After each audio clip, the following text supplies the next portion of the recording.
What's up, Zimbabwe Unfiltered fam? Welcome back to the one place where we keep it bold, raw, and 100% unfiltered. If this is your first time here, don't waste a second, hit that subscribe button, ring the notification bell, and become part of the realest community talking Zimbabwean power moves like nobody else. Now buckle up, because things are getting spicy in the corridors of power. We've got a fresh update straight from the heart of the storm, another twist in the Senutwi saga that's turning Zimbabwe's political and military scene upside down. So here's the latest. President Emmerson Mnangagwa made a bold, some say reckless, move by attempting to reassign Lieutenant General Anselm Nemo Senutwi. And not just anywhere. He wants to ship him off to the Ministry of Sport, Recreation, Arts, and Culture. Wait, what?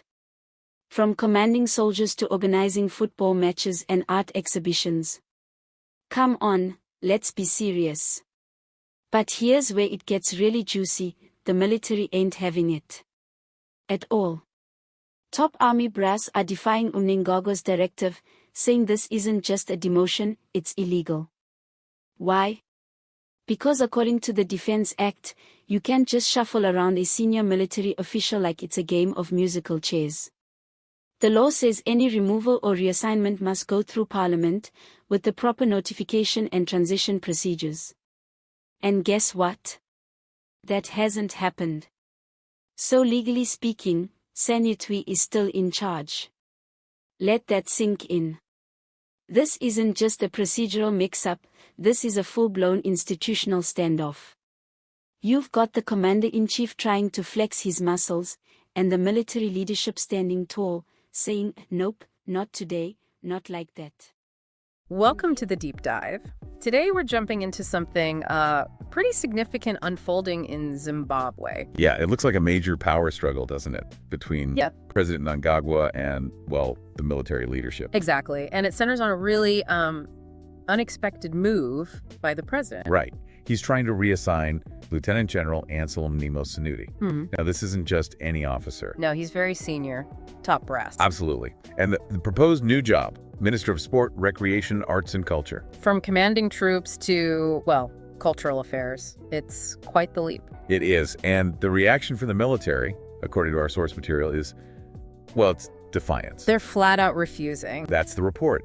They're apparently saying this isn't just a demotion or a simple reassignment. They believe it's actually illegal. Okay, illegal. That's a strong claim. So for this deep dive, let's unpack that. What's their reasoning? What's the legal basis they're citing? Well, the argument seems to hinge on the Defense Act. The Defense Act, okay. Yeah. They're saying that for removing or reassigning someone at Senutwi's level, there are specific procedures. Things like notifying Parliament. Right, proper channels. Exactly.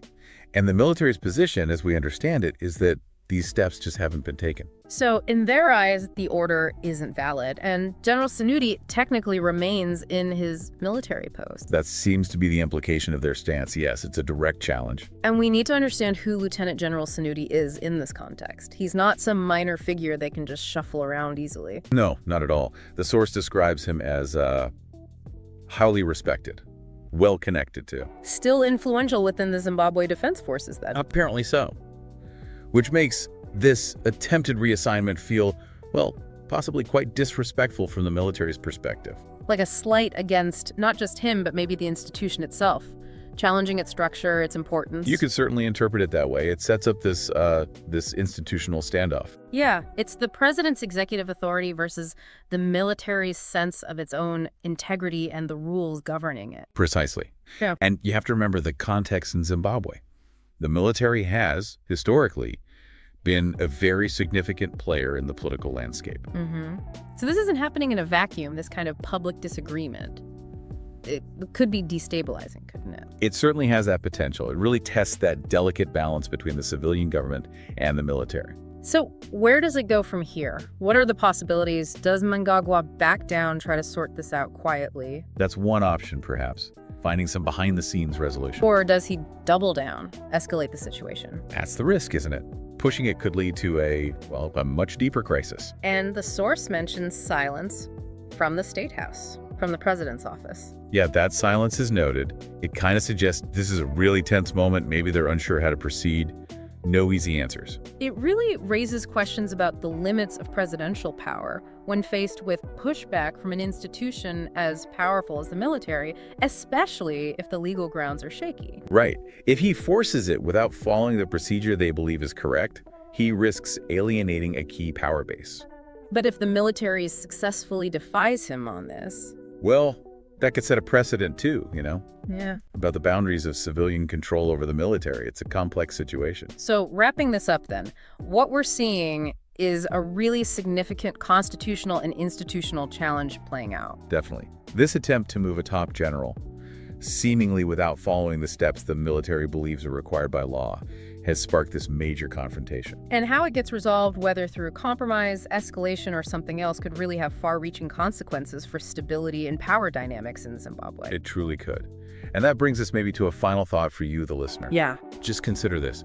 In any country, really, what does it mean when you see this kind of very public disagreement, this tension between the elected head of state and the military leadership? What does it signal about the underlying power structures? Exactly. And maybe about the real strength or perhaps the vulnerability of the rule of law in that specific context. Something to think about.